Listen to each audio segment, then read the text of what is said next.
It's been suggested that finally our king has found a royal backbone and said, I don't want you or your unsavoury wife at my Christmas celebrations in Balmoral because it's not a great look, I'm afraid, anymore. King Charles finally grew a spine, and Prince Andrew felt it first. The man who once demanded bows and deference just walked into Windsor and got treated like Mr. Mountbatten Windsor at the Palace DMV. If you're still watching, you clearly love this kind of content. So hit subscribe so you never miss the next one. Andrew Mountbatten Windsor arrived at Windsor Castle expecting the muscle memory of royalty, lowered heads, crisp salutes, the automatic "Your Royal Highness." Instead, he hit a wall of indifference. Staff stood straight. Guards looked past him. And, according to column reports from Ephraim Hardcastle in the Daily Mail, employees seemed to relish using the most ordinary address they could, Mr. Mountbatten Windsor. For a man who lived his entire adult life inside ritualized reverence, that's more than a snub. It's an identity crisis. Here's the part too many people miss. Monarchies run on symbols more than statutes. The bow at the doorway, the title at the tongue, the tray delivered without being asked, those tiny acts of submission are the fuel. Remove the rituals and the engine stalls. According to those same reports, King Charles didn't merely allow this cultural shift, he ordered it. The instruction was simple: no special treatment, no title shortcuts, no reflexive deference. Make the rules apply to Andrew like they apply to anyone else. You can measure the distance of his fall in something as mundane as lunch. For years, meals from the Windsor Castle kitchens were sent to Royal Lodge as a matter of course. A quiet convenience. A constant signal that whatever happened in the papers, the system, would still look after him. That stream has been shut off. No more deliveries, no more quiet indulgences. If he wants lunch, he arranges lunch, full stop. It sounds petty until you realize what it represents. The severing of a pipeline that told him, day after day, you still belong. There's also the sting of poetic justice. For decades, former aides have described Andrew as the client from hell, impatient, imperious, obsessed with speed and status. The famous bark of "hurry up," the expectation that trousers would be pressed now, planes arranged now, admiration offered now. And if someone slipped, wrong form of address, late by a minute, there were consequences. You don't need a palace memo to understand why the same staff, suddenly free to stand tall, might take a certain satisfaction in calling him Mr. It's not rebellion. It's recalibration, but the pageantry of humiliation is just the surface. What's driving this is reputational tria. Charles knows the monarchy can survive austerity, protest, even scandal. What it can't survive is appearing indifferent to accountability. That's why this new etiquette matters. It's a message to the country. The crown heard you.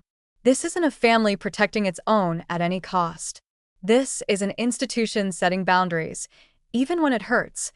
Now to the part that detonates Andrew's carefully maintained narrative.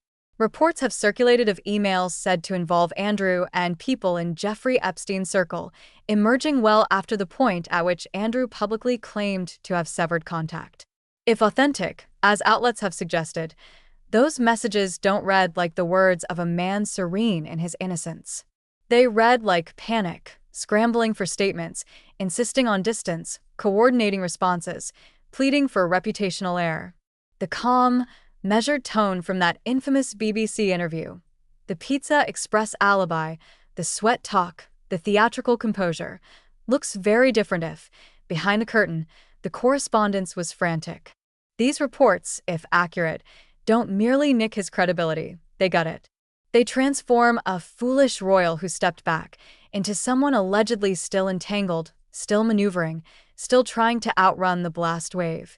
And that is exactly why the palace is closing ranks in a new way.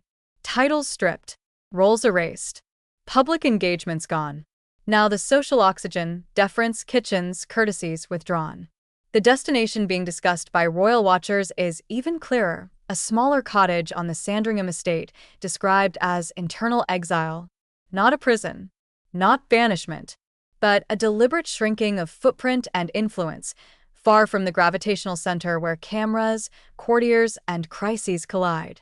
In constitutional terms, it's neat. In human terms, it's brutal. The walls don't move, but your world gets smaller every day. Andrew's miscalculation is psychological as much as strategic. He still behaves like a man who expects the old operating system to boot. Say the right phrase, place the right call, wait out the outrage, and the orbit will reform around him. That worked when your mother was the monarchy. It doesn't work when your brother is the steward of survival. Charles is playing the long game.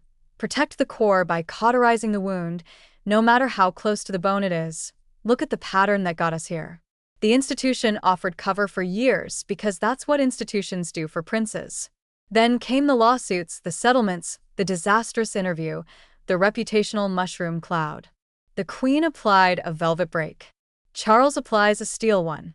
And every soft privilege that once cushioned Andrew, the bow, the title, the chef, the chauffeur, gets audited and, where necessary, removed. Not out of spite. Out of strategy.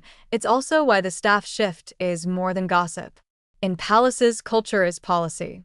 A guard's glance, a steward's greeting, the absence of a tray, these are micro-laws. They tell every observer, from footman to foreign diplomat, exactly where the red lines are. You can't show a public committed to accountability that you mean it while palace life quietly continues as before. So they changed palace life. For Andrew, the consequences are existential. Deprive a celebrity of attention, and they adapt. Deprive a royal of ritual, and they unravel. Because the rituals are the identity. If no one bows, who are you?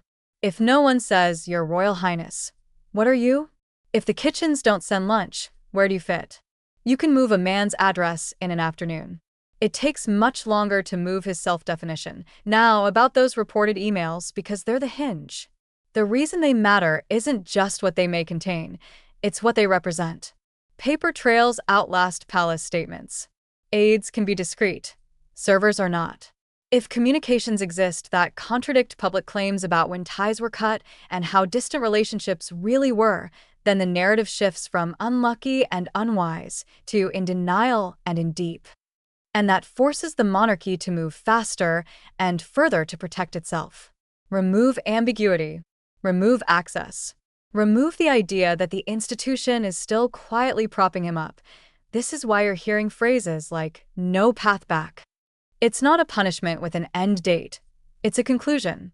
The public case is closed. The private trust is spent. The family duty has been honored in the only way that remains, by ring-fencing the crown from the fallout.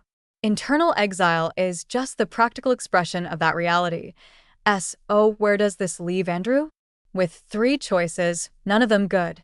He can keep pretending the old rules apply and exhaust what little patience remains.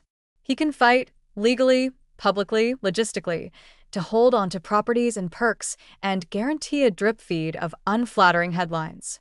Or he can accept the new physics, step fully out of the spotlight, and live a smaller life with a dignity his public chapters did not display.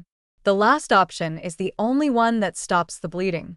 It's also the one his history suggests he's least likely to choose. And where does it leave the monarchy? Paradoxically stronger. Institutions burn credibility by clinging to the wrong people at the wrong time. They regain it by showing they can change, even when change hurts. No one vote made this happen. 1,000 small, symbolic votes did. A guard's stare straight ahead, a steward's Mr. Mountbatten Windsor, a kitchen's closed order. That's how cultures shift. Quietly, decisively, irreversibly. Here's the uncomfortable truth for anyone still nursing sympathy. This isn't simply about one man's fall. It's a stress test of the crown's values in the 21st century. Say you care about accountability, and the public yawns. Show you care about accountability, strip the titles, cut the courtesies, shrink the footprint, and people notice. They may not forgive, but they pay attention. Let's put it plainly. Reports say the deference is gone by design. The meals are gone by directive. The path back is gone by necessity. And the correspondence, if authenticated, suggests the public never got the whole story.